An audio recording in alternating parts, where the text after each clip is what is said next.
We got him into the deeper part with fast green, and we're probably gonna give him more worms. Check him out, dude. I know. Look how cool he is. His eyes are popping out. Yeah, he's like, amazing. wow, check that out, right? Oh my god. There you go. Makes me feel like we don't have him, but we. Northern Dusky Salamander. He's amazing. Yeah, I'm excited. I'm excited to see, you know, how well he does, which I know he'll do well in this setup. We did our research. Water's moving, highly oxygenated, pristine. We'll do water changes on it every 3-4 days. No problem with that. Water in this system can be drained with a simple siphon tube. The added gravel here, and then the filter is sucking water in through that gravel bed. The gravel's already impregnated with denitrifying bacteria and different bacteria to help in filtration. Then we also have some mechanical and chemical filtration with the sponge and charcoal inside the ZoomEd little external filter that we're using, the ZoomEd 250. No, I already fit him over. He's good. He's probably not going to eat. I threw some blackworms in the tank too, down in the water feature. Try to get the blackworms to eventually maybe get a nice foothold and do their thing and maybe help keep some of the gravel clean. And since the water's cool, they should live and be fine. And he's trying to find a place to hide and tuck his head in. These guys are really good hiders. Yeah. I'm gonna see if I can maybe just get him to back out a little bit. It took almost 3 minutes for my dad to catch him. Get him out. Let me get him a little bit away from there so we can see him a little better. Okay. Let's see him go into the water pollution. So as you can tell, he's got some really cool red stripe on his tail. He's got a grayish molten colored belly. Nice brown and black on the sides. Yeah. With those really cool salamander / newt eyes that you read about as a child in books. He's a pretty aggressive feeder. He loves earthworms. He's eaten small mealworms. We could not put any other salamanders in here that weren't his exact size because he probably would wolf them down. Yeah. And these guys are salamander predators. Yeah, they're cannibalistic, and you should not keep them with 2 lines, redbacks, and long-tailed salamanders. long-tailed. Yeah, so these guys would naturally prey on those salamanders.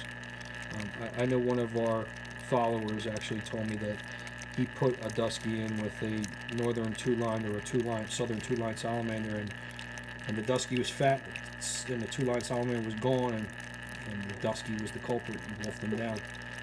These guys are like little salamander lions.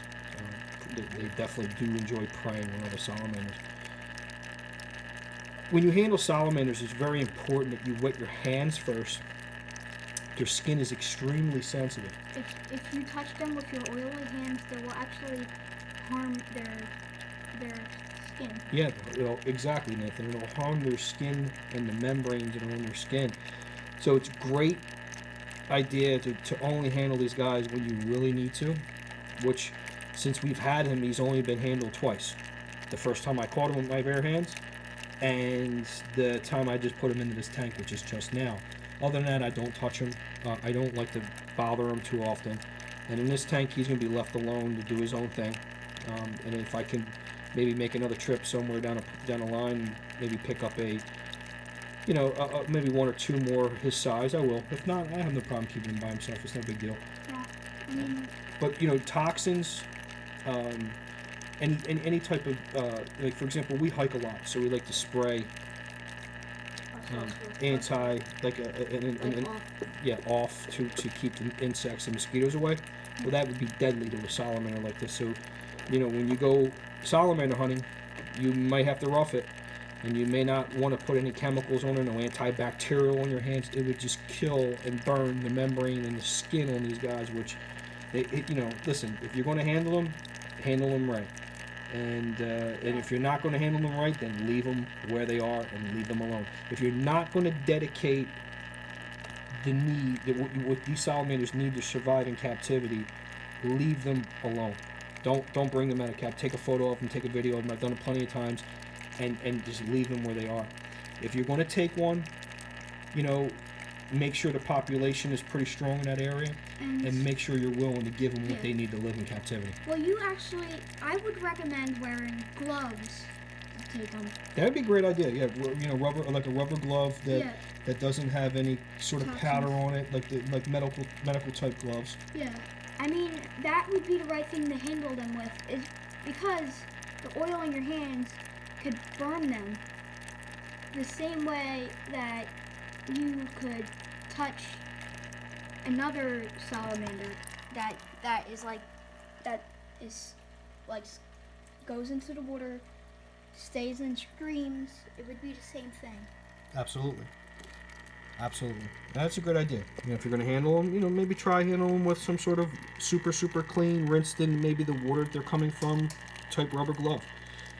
Now, as you can see, the water flow in this tank is fairly strong for its size, so we're doing exactly what we want to do. We're getting the water from the gravel base, sucking through.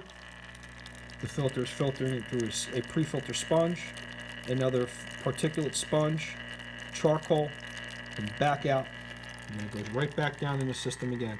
And then we're also going to do our weekly water changes like we do in all our tanks. So this tank will get its own water change with unheated water. Now our Dusky has a name. His name is Bruce. Bruce. Bruce as in the shark and Nemo. Alright, so it's Bruce. Alright guys, Ron and Nate from FunctionBuilt-Aquatics. If you haven't already subscribed, please do so. Thank you. Bye.